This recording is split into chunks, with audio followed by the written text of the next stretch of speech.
As it progresses, this election is turning out to be more and more vitriolic, nasty, and personal. In the last few days, we've seen West Bengal Chief Minister Mamata Banerjee and former Uttar Pradesh Chief Minister and BSP Chief Mayawati launch scathing personal attacks on Prime Minister Narendra Modi. Let's see what some of these comments have been. Mayawati, for instance, said and asked, in fact, how a man who had abandoned his innocent wife for political selfishness could be expected to respect women. She went on to say that a lot of women BJP leaders were afraid to come near Modi and bring their husbands near Modi because they feared he would make the husbands abandon them just like he had left his wife. Well, Mamata Banerjee has been no less. She's also been targeting the PM at a personal level. Earlier, she had talked about how she wanted to give the PM a slap of democracy. Clarifying this at a rally on 12th of May, she said, I did not say that I will slap you literally. I said I will give you a slap of democracy. Why would I slap you? If I slap you, I'll break my hand. Why should I do it then? I don't want to slap or touch you. Well, in a rally in April, Mamata Banerjee had said that even Ravan had a big chest, basically taking a jibe at the PM's 56-inch chest rhetoric, and said that even Ravan had a big chest. Does that mean we would support Ravan Raj in the country? And she'd also called the Prime Minister a blabbering liar and that he had not fulfilled any promises. Well, really, what does it mean? And to be clear, that these personal attacks at this point coming from Mayawati and Mamata Banerjee are most certainly not the only personal and nasty comments that have been made during this election. There have been a slew of them.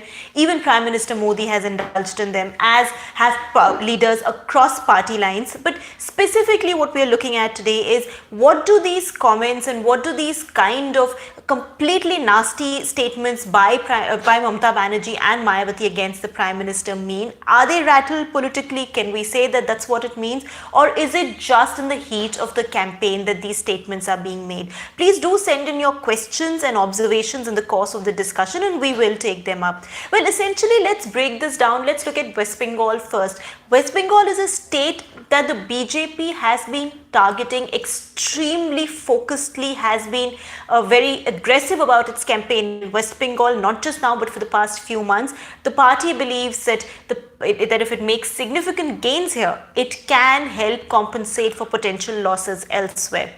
Mamata Banerjee, on the other hand, has been trying to push the BJP back, and to that effect has been denying permissions for rallies, including for party president Amit Shah. That has also been a major bone of contention between both the parties. So this has been a vicious in terms of the kind of campaign that is mounted. We know Prime Minister Modi called Mamata Banerjee street breaker Didi. So really both sides have been indulging and engaging in a lot of personal comments and a lot of trying to tarnish the other person's image. So West Bengal, in that sense, Mamata Banerjee wants to do all that she can to prevent the BJP from making serious inroads in West Bengal. So far, her rivals in West Bengal have been the Congress and the left. But if you notice, in this election, there is only targeting of Modi happening, even though no formal alliance has worked out between the left Congress and the Trinamool Congress. For Mayawati, on the other hand, again, UP is a crucial battleground. We know 80 seats. We know how BJP is relying on not sinking completely in UP so that it can stay afloat nationally. So Mayawati and Akhilesh Yadav have come together and they formed an alliance. But she also knows that targeting the Congress, which is fighting separately, is really not going to yield much, because that is not what they are worried about in UP. They're worried about the BJP in UP. After all, the party won 71 seats of the 80 in the last Lok Sabha polls. It swept the assembly elections in 2017. So effectively, both Mamata Banerjee and Mayawati have, with their statements and with their attacks, consistent, persistent attacks on the Prime Minister, made it clear who their enemy number one is. This is how the dynamic in politics this election season has changed. Earlier for Mayawati, the biggest enemy was perhaps Samajwadi Party, given that they operate in that one particular state, given the bitter history between the SP and BSP, the guest house incident. Also for Mayawati, Congress was also an enemy because there were some vote banks that would clash, and hence these two were the primary enemies for Mayawati as far as Uttar Pradesh was concerned. But this election, the primary target is to defeat Modi and to ensure that the opposition manages to get enough numbers. So that's why she has made it clear that her primary enemy is now Prime Minister Modi. Similarly, for Mamata Banerjee, as I mentioned, the left and the Congress have been her primary enemies, particularly the left. It's been a very, very bitter political rivalry between the two. But again, in this election, she's made it clear that for her, it's the national scenario that is more important. And to that effect, Prime Minister Modi has to be attacked and has to be limited, and in fact has to be prevented from making inroads in West Bengal. Now, I'll start taking questions straight away because we have quite a few of them. Dr. Manik says, in the scale of democracy, freedom of speech and economy, both Mamata and Modi are in the same league. Well, you're right to the extent that it's not just Mamata Banerjee who has been personal or who has been nasty this election season. It has also been Prime Minister Modi. It's not just about being nasty. Amit Shah has gone to West Bengal and consistently tried to polarize the election, talking about NRC, talking about the citizenship bill, and specifically saying that they would send every infiltrator back except Hindus, Buddhists and Sikhs. So they've not only attempted to make this election personal, they've also made it extremely communal. And Mamata Banerjee has also resorted to striking back, to making personal attacks. So yes, I think everybody at this point is on the same plane as far as the kind of political discourse that is happening in this election. Pradeep Gupta says Mayawati has a lot of stake in East UP, so she's trying to consolidate Jatav and Dalit voters in Eastern UP.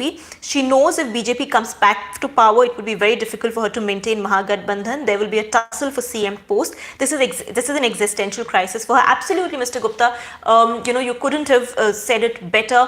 It's true, Mayawati, this election is extremely crucial, is extremely important. Let's remember her performance in the last Lok Sabha polls or in the assembly polls has been dismal, to say it mildly. So she knows this is in a way a do or die for her. Now, the good thing for Mayawati in terms of her politics and in terms of her existence in politics is that there is a certain vote bank that she has, which she relies on.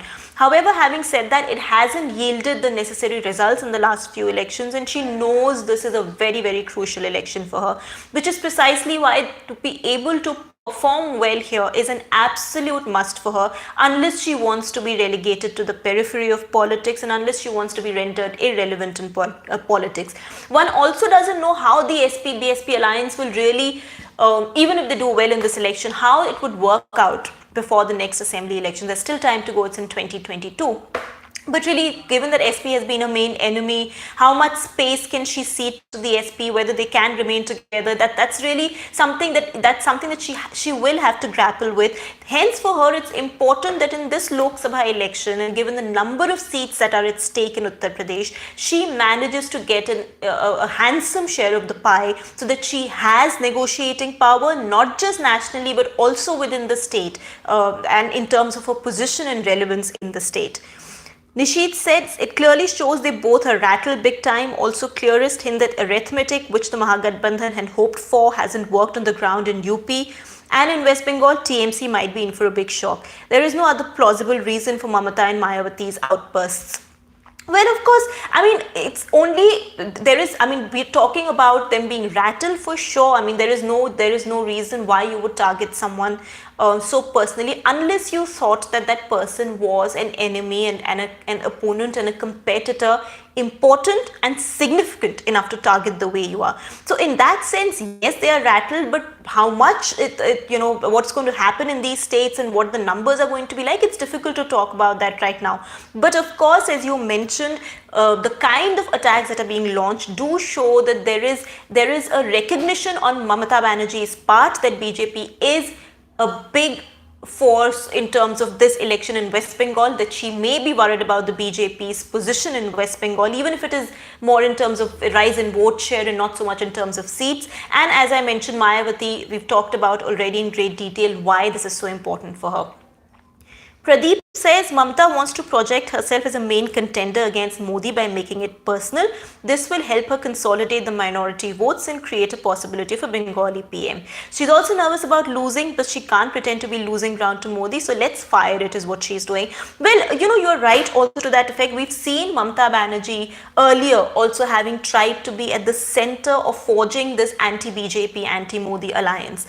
So for her, she's made it clear that she's not looking at just West Bengal, but at the national level. Her eye is on the national stage as well, which is what she's tried to do earlier, trying to bring together various parties. That didn't quite seem to have worked out. But by attacking Modi, she also raises herself above the state. So see, these are also perception battles. This is also posturing, where a state leader, where a regional leader is directly taking on the prime minister of the country, and a prime minister who won with a very decisive mandate in the last election.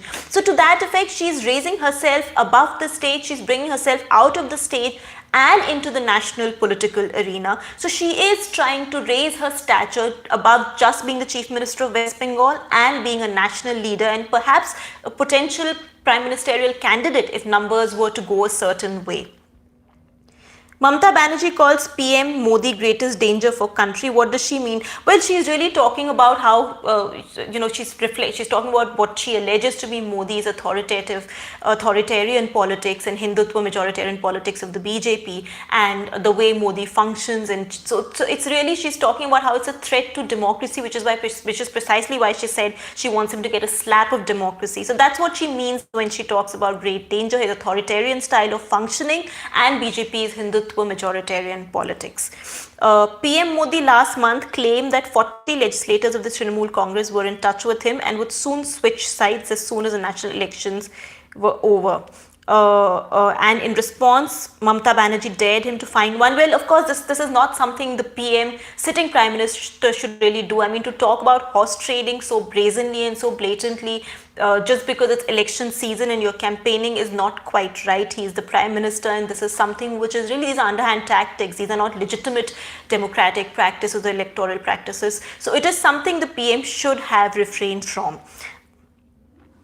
PM Modi has accused the Bengal government of blatant corruption and has derided her with names like speedbreaker Didi, saying she's a speedbreaker in the path of development. Well, of course, this is something I've mentioned earlier as well. He started calling her speedbreaker Didi. They've been very aggressive in their campaign in West Bengal. They've been very aggressive about the kind of inroads they want to make in West Bengal. So it's a two-way street, really. I mean, it's nobody's case that only Mamata Banerjee has launched an attack on PM Modi and it's not been the other way around. It has been it is a two-way street, and both have in fact targeted at each other and attacked each other in fairly vicious ways.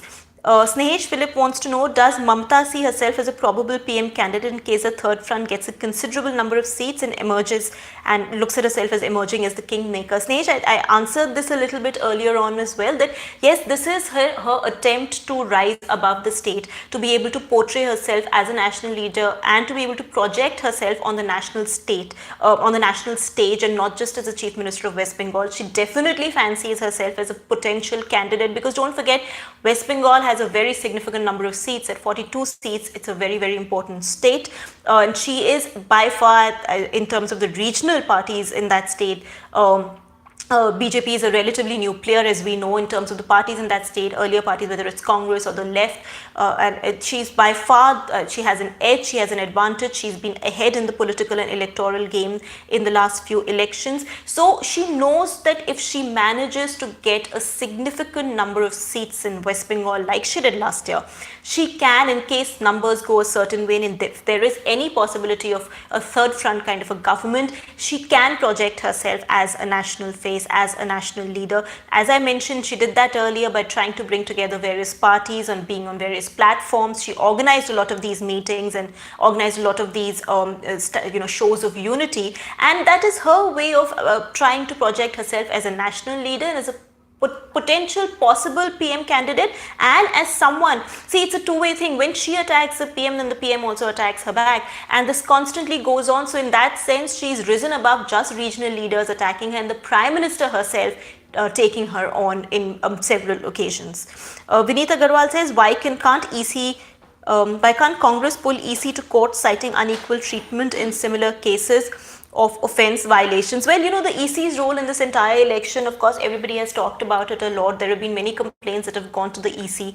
Only some the EC has found merit in several complaints against PM Modi, and he's got a clean sheet on all of them. So these are all issues really which we can't comment too much on. We don't know how the EC is thinking. We know there has been dissent within the EC as well, and that's been made public as well over several of these complaints. So the Congress has constantly been going to the Election Commission and has been complaining, but really it's to the Election Commission to see where they find merit and where they don't see merit. Saurabh Yadav said, what is the result where BJP and Congress face each other like MP, Rajasthan, Gujarat? I absolutely cannot do that. I'm not a psephologist, or I won't be able to determine the numbers.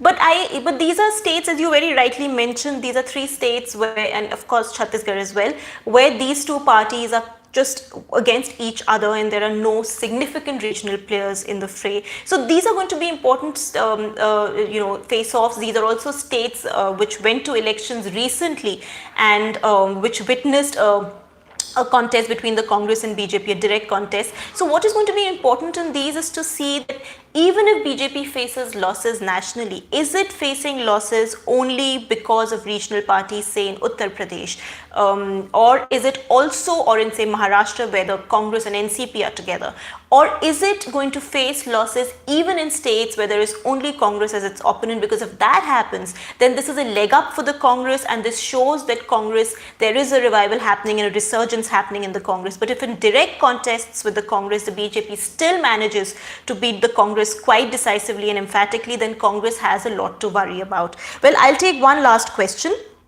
Will Modi's radar interview have any effect in the next phase? Honestly, a lot of these interviews and a lot of what is discussed does not quite even reach the ground. And I think we've gone beyond that phase when Balakot is something that people would look at negatively from any point of view, at least as far as this election is concerned. That is something that has had tremendous resonance on the ground.